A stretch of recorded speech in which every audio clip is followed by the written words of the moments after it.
আপনি যদি আফটার ইফেক্টে এই ধরনের লাইট ইফেক্ট তৈরি করতে চান কোনো প্রকার প্লাগিং ইউজ করা ছাড়াই, তাহলে কিভাবে করবেন? সো শুরুতে আফটার ইফেক্টে চলে যাব। আমি ঠিক এরকম একটা ব্যাকগ্রাউন্ড তৈরি করে নিয়েছি। এবার এর উপরে আমি জাস্ট একটা শেপ নিব,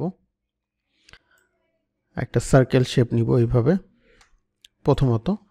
সার্কেল শেপটা নেওয়ার পর এটাকে আমি গ্রেডিয়ান্ট কালার দিব। রিডিয়াল গ্রেডিয়ান্টটা সিলেক্ট করব এবং এখানে ফিলে ক্লিক করে রিডিয়াল গ্রেডিয়ান্টটার এক পাশে কালার সেট করব গোল্ডেন টাইপ ব্রাইট অ্যান্ড এক পাশে ব্ল্যাক।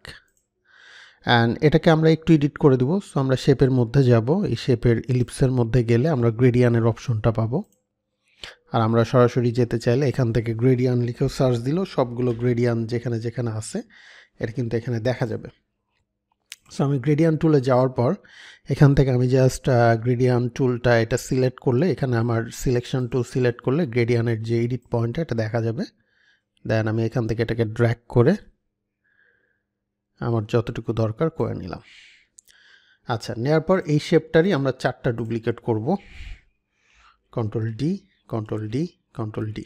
সো 4টা ডুপ্লিকেট হয়ে গেল। উপরেরটা আমরা আপাতত হাইট রাখি, মাঝের দুইটাকে আমরা স্কেল করব। কিভাবে স্কেল করব? এটা আমরা দুইটারই জাস্ট এস প্রেস করব, এটার এস প্রেস করব এবং এটার এস প্রেস করব। এরপর আমরা অবশ্যই স্কেলটাকে আনলিঙ্ক করে দিব। দেন এটাকে আমরা এইভাবে চ্যাপটা করে দেবো, একটাকে এইভাবে চ্যাপটা করব। এটাকে করলাম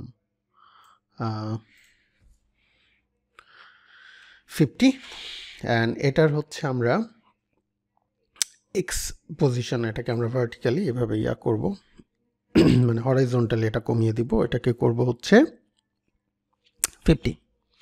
দেন এটা 50-50 হয়ে গেলে ঠিক এইরকম হবে। এইবার আমরা এই দুইটার স্কেলটা একটু ছোট করে দিব, এটাকে আবার ভিজিবল করে দিয়ে এটার স্কেলটাকে আমরা ছোট করব। এটাকে করব 50% অথবা 60%। এটা কোনো আনলিঙ্ক করব না, এটারও এক্সপ্রেস করে স্কেল নিয়ে এসে এটাকেও করব 60%। দেন এবার সবগুলোকে আমরা জাস্ট এখান থেকে স্ক্রিন কালার করে দেব। স্ক্রিন, ব্লেন্ড মোড থেকে স্ক্রিন, স্ক্রিন অ্যান্ড স্ক্রিন। তাহলে আমাদের মূলত লাইট ইফেক্টটা সেম টাইপের হয়ে যাবে।